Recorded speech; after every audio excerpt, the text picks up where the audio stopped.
Hi guys, இன்னைக்கான வீடியோவில் நம்ம எதை பற்றி பார்க்க போகிறோம் அப்படின்னா ஃபார்ம் வேலிடேஷன்ஸ் பற்றி பார்க்க போகிறோம். ஃபார்ம் வேலிடேஷன்ஸ் அப்படின்னா என்ன அப்படிங்கிறத நம்ம ஃபஸ்ட்டு தெரிஞ்சுக்கணும். எப்படின்னா இப்போ என்னோட ஒரு பாஸ்வேர்ட் 10 லெட்டர்ஸ் ஆர் அல்ஃபபெட்டை தாண்டி போகக்கூடாது அப்படின்னா நம்ம அதுக்கு ஜாவாஸ்கிரிப்ட் தான் யூஸ் பண்ணி வேலிடேட் பண்ணணும்னு இல்லை, HTML யூஸ் பண்ணி கூட நம்மளால் வேலிடேட் பண்ண முடியும். அதுக்கான ஆட்ரிபியூட்ஸ் நமக்கு இருக்குது. இப்போது இந்த ப்ராஜெக்டில் பாருங்கள், நான் ஜஸ்ட் இந்த ப்ரோக்ராமை க்ரோமில் போய் ரன் பண்ணுறேன்.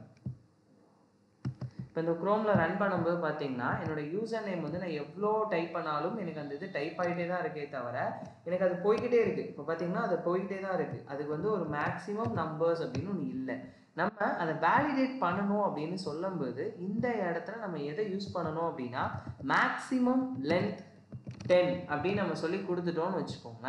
10 லெட்டர்ஸ்க்கு மேலே நம்மளால் ஒரு வார்த்தை கூட இந்த இடத்துல டைப் பண்ண முடியாது. ஜஸ்ட் நம்ம இந்த இடத்துல இதை ரீஃப்ரெஷ் பண்ணிவிட்டு இப்போ பாருங்கள் 10 லெட்டர்ஸ்க்கு மேலே நான் இங்கே ப்ரெஸ் பண்ணுறேன். என்னோட கீபோர்டில் நான் ப்ரெஸ் பண்ணுறேன், 2 ப்ரெஸ் பண்ணுறேன், 3 ப்ரெஸ் பண்ணுறேன், எதுவுமே இல்லை.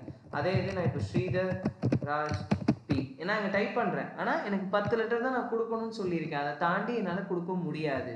இதுதான் HTML இருக்கக்கூடிய வேலிடேஷன்ஸ் அப்படின்னு சொல்கிறாங்க.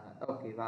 HTML யூஸ் பண்ணி எப்படி வேலிடேட் பண்ணலாம் அப்படிங்கிறது தான் இந்த இடத்துல இருக்கக்கூடியது. இப்போ அதே மாதிரி பார்த்தீங்க அப்படின்னா இதில் வந்து ரெக்யூட் அப்படின்னு ஒன்று இருக்கும். இந்த ரெக்யூட் அப்படின்னு நம்ம சொல்லி கொடுத்துட்டோம் அப்படின்னா அது கம்பல்சரி நம்ம கொடுத்தாகணும். இப்போ பாருங்கள், நான் சப்மிட்னு கொடுக்கும்போது முதல்ல வந்து பேஜ் ரீஃப்ரெஷ் ஆச்சு. நம்ம வீடியோ பார்க்கும்போது ஃபார்முக்கான வீடியோஸ் பார்க்கும்போது அந்த இடத்துல அது ரீஃப்ரெஷ் ஆச்சு. ஆனால் இப்போ ப்ளீஸ் ஃபில் த ஃபார்ம், எனக்கு இந்த இடத்துல இந்த ஃபீல்டை நீங்கள் ஃபில் பண்ணால் தான் நான் சப்மிட் கொரியே எடுக்க முடியும் அப்படின்னு சொல்லுது. இப்போ பாருங்கள், நான் வந்து ரெக்யூடுங்கிறது யூசர் நேமுக்கு மட்டும்தான் செட் பண்ணியிருக்கேன், பாஸ்வேர்டுக்கு செட் பண்ணல. இப்போ நான் சப்மிட் கொடுக்குறேன், எனக்கு ஆட்டோமேட்டிக்காக பேஜ் ரீஃப்ரெஷ் ஆகுது. அப்படின்னா ரெக்யூட் அப்படிங்கிறதோட மீனிங் என்ன அப்படின்னு பார்த்தீங்கன்னா கம்பல்சரி நம்ம அதை கொடுத்தாகணும். ஆனால் அதை கொடுத்ததுக்கு அப்புறம் தான் எனக்கு மற்ற இது ஒர்க் ஆகும். இப்போ பாருங்களேன், நான் அதே இதை பாஸ்வேர்டை கொண்டு வந்து நான் இந்த இடத்துல ரெக்யூட் அப்படின்னு சொல்லி கொடுக்குறேன். இப்போ ரெக்யூட்னு சொல்லி கொடுத்துட்டு இப்போ அகெயின் நான் இதை போய் ரீஃப்ரெஷ் பண்ணிவிட்டு இப்போ பாருங்கள், நான் வந்து யூசர் நேம் மட்டும் நான் என்ட்ரு கொடுத்துட்டு சப்மிட் கொடுத்தேன்னா இப்போ பாஸ்வேர்டை என்ட்ரு பண்ணுங்க அப்படின்னு சொல்லி எனக்கு சொல்லுது. இதை மாதிரி எனக்கு வேலிடேட் பண்ணிக்க முடியும். ஒரு நார்மல் HTML வச்சு கூட நம்மளால் வேலிடேட் பண்ணிக்க முடியும். இப்போ வேலிடேட் அப்படின்னு நமக்கு சொல்லும்போது அதில் நிறையா ஆட்ரிபியூட்ஸ் இருக்குது. என்னெல்லாம் இருக்குதுன்னு பார்த்தீங்க அப்படின்னா ஃபர்ஸ்ட் ஒன் வந்து நம்ம ஆல்ரெடி பார்த்த மாதிரி செக்குடு அப்படின்னு ஒன்று இருக்கும். செக்குடுங்கிறத நம்ம எங்கே யூஸ் பண்ணோம் அப்படிங்கிறது உங்களுக்கே கொஞ்சம் ரிமைண்ட் பண்ணி பாருங்கள். செக்குடு அப்படிங்கிறது வந்து நம்ம செக் பாக்ஸ்லையும் ரேடியோ பாக்ஸ்லையும் ப்ரீடிஃபைண்டாகவே செலக்ட் பண்ணி வச்சுருக்கிறதுக்காக நம்ம யூஸ் பண்ணிப்போம். அதே மாதிரி டிசேபிள் அப்படின்னா அந்த பட்டன் டிசேபிள் ஆகி இருக்கும். ரீட் ஒன்லி அப்படின்னா அந்த பட்டனை இருக்கக்கூடிய வார்த்தைகளை நம்மளால் ரீட் பண்ண முடியும், ஆனால் அதை எடிட் பண்ண முடியாது.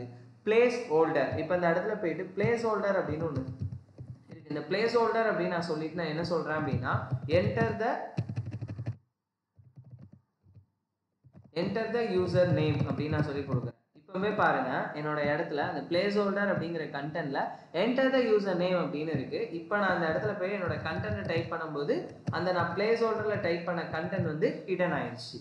இந்த மாதிரி எனக்கு ஒரு ப்ராசஸை பண்ணுறதுக்கு தான் ஆட்ரிபியூட்ஸ் அப்படிங்கிறத யூஸ் பண்ணுறாங்க. இதிலே பார்த்தீங்கன்னா maximum length, minimum, maximum, pattern, read only, recruit, size, step, அதுக்கப்புறம் வேல்யூ, இந்த மாதிரி நமக்கு நிறையா ஆட்ரிபியூட்ஸ் இருக்குது. இல்லை பேட்டர்ன்ஸ் அப்படிங்கிற ஆட்ரிபியூட்டெல்லாம் யூஸ் பண்ணி நீங்கள் வந்து ஒரு ரெகுலர் எக்ஸ்பிரஷனை பாஸ் பண்ணி வேலிடேட் பண்ண முடியும்.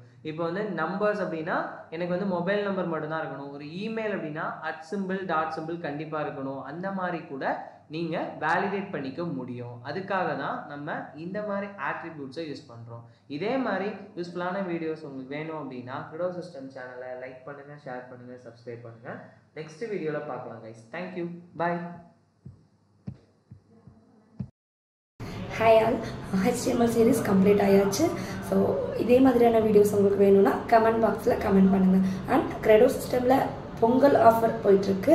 ஸோ ஸ்க்ரீனில் தெரிகிற இந்த கூப்பன் கோடை யூஸ் பண்ணி up to 50% உங்களுக்கான கோர்ஸை நீங்கள் ரெஜிஸ்டர் பண்ணிக்கலாம்.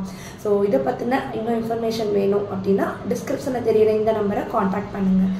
ஸோ இதே மாதிரியான யூஸ்ஃபுல்லான இன்னொரு வீடியோவில் மீட் பண்ணலாம். until bye bye then Rabia. Hey, wait, don't forget to like, share and comment. Thank you. Happy learning.